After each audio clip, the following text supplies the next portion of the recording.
At ease. It's a beautiful day. What a great group of people.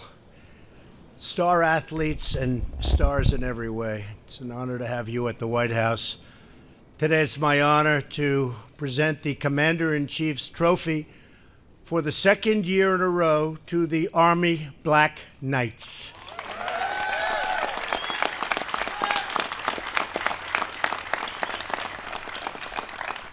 We're pleased to be joined by Vice President Mike Pence. Thank you, Mike. Along with West Point graduate and Army Secretary. Very good. Mark Esper. Mark, thank you. Thank you. Also, a man who has done unbelievably well for a long period of time, Army Chief of Staff, Mark Milley. Where's Mark? Hi, Mark. And Sergeant Major of the Army, Daniel Daly. Thanks also. Thank you. Thank you, Daniel. Thank you, Daniel. Also, thanks to members of Congress, Mike Conaway, Trent Kelly, and Steve Womack. Thank you, fellas. Thank you very much.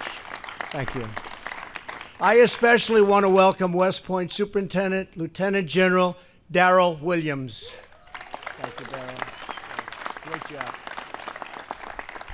And General, I want to thank you for continuing the United States Military Academy's famous tradition of excellence. It is indeed excellent. And of course, we're thrilled to be joined by Coach Jeff Monken. Jeff, what a job you've done. What a job. What a job he's done. We'll be talking about it. Interim Athletic Director Dan McCarthy. Thank you, Dan. And Army football team, the whole team is here, and we appreciate it. Oh, there's Mark. I'm looking all over for Mark. I said he disappeared. That's not like a true Army guy. Thank you, Mark, very much. Congratulations to all of you on a phenomenal victory. For the first time ever, the West Point football program became back-to-back winners of the Commander-in-Chief's trophy. First time ever. It's a long history.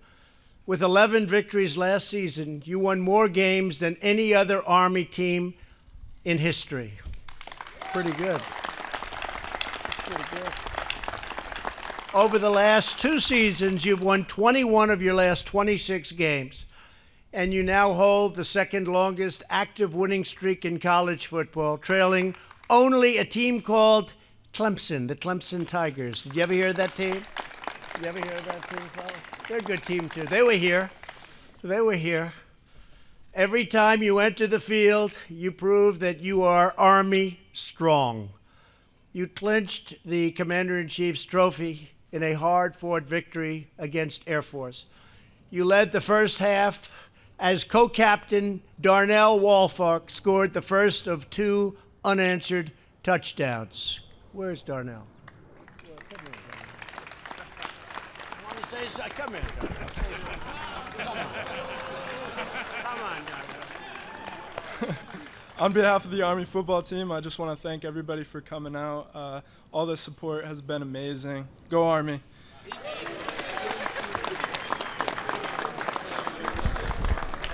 Good player. Then Air Force came surging back, closing your lead to only 3 points. Well, that's not good. You were a little concerned, Coach? You don't get concerned. No. He wasn't concerned. But as Army always does, you held the line. Linebackers James Noctegal and co-team captain Cole Christensen made a pivotal, really, and I mean this was pivotal, 4th down stop in the final 2 minutes of the game, securing a 17-14 win for the Black Knights. It was a tough game. Air Force is tough. They've always been tough, Coach. I've seen their record. He goes, not that tough. You then won your 3rd bowl victory in 3 years, tying an FBS bowl record with an outstanding and astonishing 70 points against a very good team, the Houston Cougars. In that game, quarterback Kelvin Hopkins dodged defenders left and right in a magnificent 77-yard touchdown run, the longest in Army Bowl history. Where's Kelvin? Come here, Kelvin. Come here. Boom. These guys are all running for office after this. Yeah. Sir, thank you very much for having me and my teammates here. We were blessed to have a great season next year, or last year, and we're looking for a great one next year. So, go Army. You'll be back? Yes, sir. Yes, sir. He'll be back. That's a good sign. And Kelvin, I want to just congratulate you because it was a standout performance. Capped really an extraordinary year as Kelvin became the first Army player ever to rush and throw for over 1,000 yards in a single season. Wow, that's great. That's pretty good, huh? I got to watch you. But what mattered most was the team's triumph in one of the nation's most celebrated athletic events, the Army-Navy game. Did anybody ever hear of it? Mark, did you ever hear of the Army-Navy game? It's a big deal. I was there. I was there numerous times, but I was there to watch this one. You took an early lead and held Navy scoreless for 3 quarters. For 4 minutes into the fourth quarter, Navy's quarterback, an outstanding player, was at the 7-yard line getting ready to go into the end zone. He was ready, right? He was ready. You weren't ready, but he was ready, right? You weren't ready. In a play that ultimately saved the game, defensive back Jalon McClinton raced in from the side and knocked the ball loose from an Army recovery. You got it, Army recovery. And I think the name of that player happened to be James Gibson. Where are those two guys? Come on down, James. Come on. Come on. Come on. You saved the game, I mean, in all fairness. Boy, they must like you. Do you guys like these two guys, I guess, right? You're lucky they're here. Right, Coach? Say a few words. Go ahead, fellas. Just again, thank you for your support and thank you for having us here, Mr. President. You know, it's been a great opportunity to be here. Thank you. Thank you. Great job. Great job. I'd just like to thank all my teammates. The brotherhood is really special, so go Army. Great job. You're so lucky they were in that game, fellas. Could have been another story. Could have had somebody else here. That would not have been good, huh? Good job. That hit stopped a Navy touchdown in its tracks, and Army won by a single score. Jalon and James, way to go. And I was at the game, by the way. And you know, I was so impressed when I was at the game. I mentioned this to the coach, and it's a big deal. I hope it doesn't become the story, but it is a big story because I'm going to look at doing a waiver for Service Academy athletes who can get into the major leagues like the NFL, hockey, baseball. We're going to see if we can do it, and they'll serve their time after they're finished with professional sports. And that'll make things, can you imagine this incredible coach with that little asset? Because I would imagine that would make recruiting a little bit easier. Yes, sir. So we're going to, on behalf of the coach, who's a tremendous guy, we're going to look at a waiver for the service academies. They'll serve their time after. I think it sounds good, right? I think it sounds good. I've always watched. It used to be 5 years and 4 years, and it's a long time. That's a long time. Now it's 2 years, but it's another 4 years, 4 or 5 years that you have to do things. So they'll serve it afterwards, Coach. Good luck, Coach. If you win again, which I know you will, you'll do it without, but good luck. I think it's a great idea. I think it's really fair, too. From 1997 to 2015, Army won only 4 games against other service academies. Think of that. Now, with your victories over Air Force and Navy and a lot of other great schools and some football powers, you have won 5 in a row and ended last season ranked 19th in the nation. Think of that. Coach Monken's record of success earned him the prestigious George Munger and Vince Lombardi Coach of the Year awards.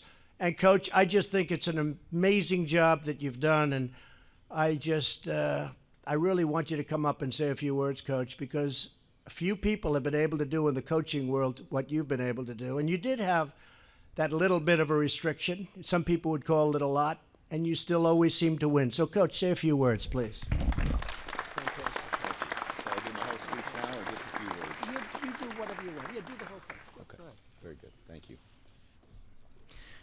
Mr. President, on behalf of the Army Football Brotherhood, the United States Corps of Cadets, West Point's Long Gray Line, and all of the brave men and women who proudly serve in the United States Army, the United States Army Reserves, and the Army National Guard, we thank you for inviting America's team here to the White House, to our nation's capital, once again for the second straight year to accept the Commander-in-Chief's trophy, which we consider the most coveted award in college football.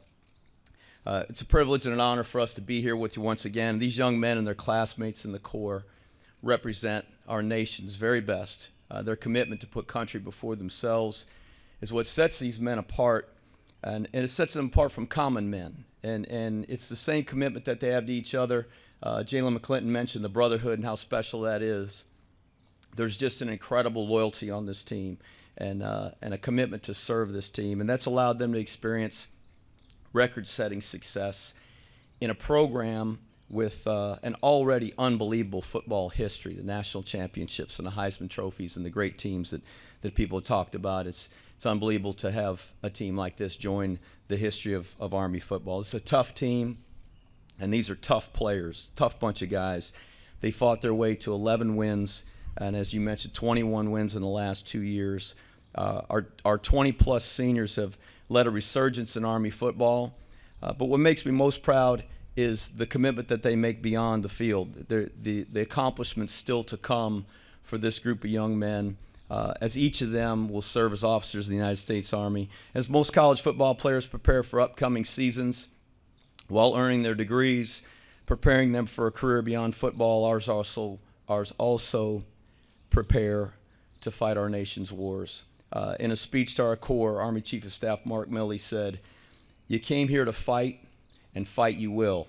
I love that line. And just as this team fought this year against opponents who wanted to take their place on the victory stand, they'll fight against those who want to take what's ours as a nation and stand. These men, those that stand on the side over here, everybody in a cadet uniform, all their classmates back at West Point, they're going to stand in the gap between freedom and those that want to take it from us. And I'm most proud of that, of this football team and of our academy. These young men represent all that our nation expects of an officer and a West Pointer, the best of the best, warriors, gritty, determined, disciplined, resilient. These are the same qualities expected in a championship football team, and they are. CIC, Armed Forces Bowl, the Lambert Trophy, and the national champions of toughness, what we call the last of the hard. Mr. President, thank you again for hosting this team and this incredible trophy. It's our great honor to be here as your guests on Brave Old Army Team and beat Navy. Thank you, sir. Thank you. Thank you very much. And I was telling some of the incredible talent behind me, we were taking pictures in the Oval Office right behind the Resolute desk. That's been around for a long time, a lot of great presidents. And we were talking about our country, how well our country's doing. And we've increased the military budget when I first came in from way down to $700 billion, Coach. $700 billion. You could do a good job with that. And then 716, and now it's even going up a little bit higher. We'll soon have the strongest we've ever had, even proportionately the strongest military that we've ever had. And our country, needless to say, is doing fantastically well. We're setting records, over 100 days of stock market wins, meaning the highest in history. Over 100 days we've had of stock market wins, and our unemployment numbers are the best in 51 years, and for certain groups, African American, Asian American, women is now 71 years, but the other groups, and Hispanic American, historic lows on unemployment. History of our country, the best we've had.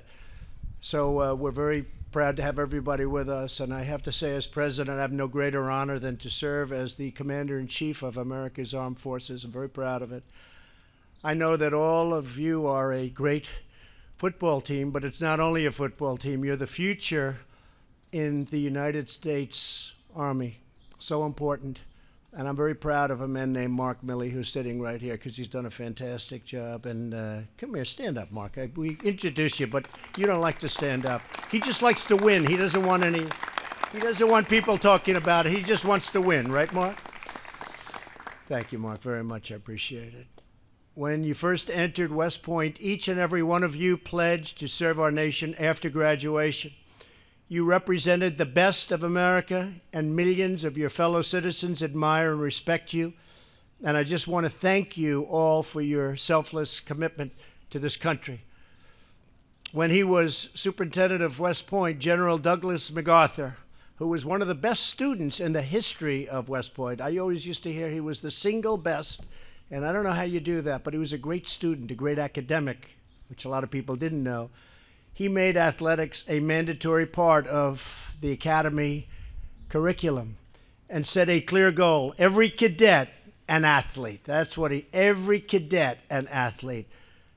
Some things you can't learn in a classroom, and at the United States Military Academy, you push yourself to the limit in body and mind and spirit because you play for more than a trophy. The lessons you learn on the football field will help you to lead on the battlefield. And hopefully we won't have too many battles because we're building a military so strong that nobody's going to mess with us. Nobody. When you play for Army, you're taught the courage to take a hit, the strength to sacrifice for your team, and the grit to fight for every single inch. You give all that you have, and you never let up until that mission is done, until you've gained that victory.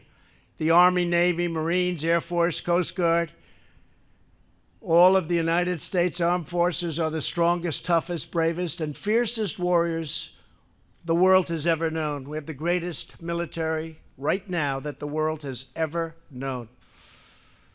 And we're doing some additional things like for our great veterans.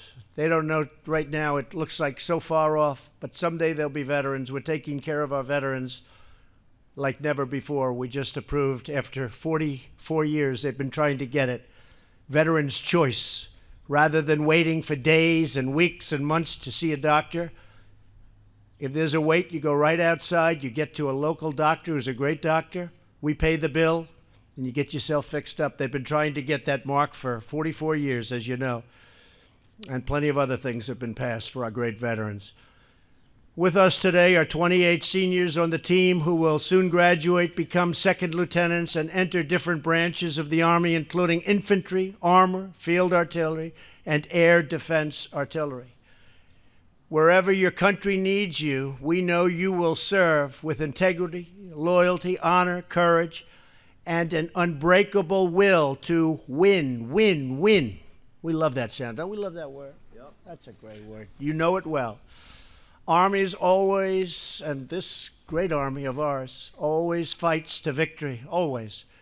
To the entire Black Knights team, congratulations once again on your historic victories, and keep on that path to just winning and making us all very proud of you, because we are all very, very proud of you.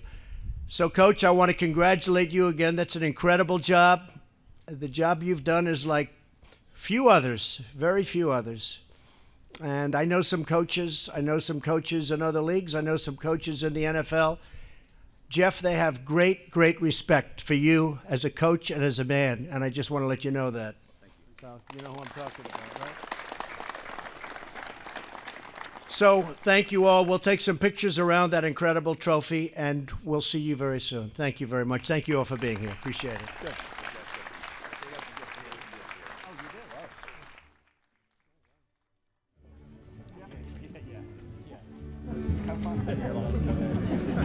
Such a privilege for us to be here. We want the president wearing Army black when we go into next season.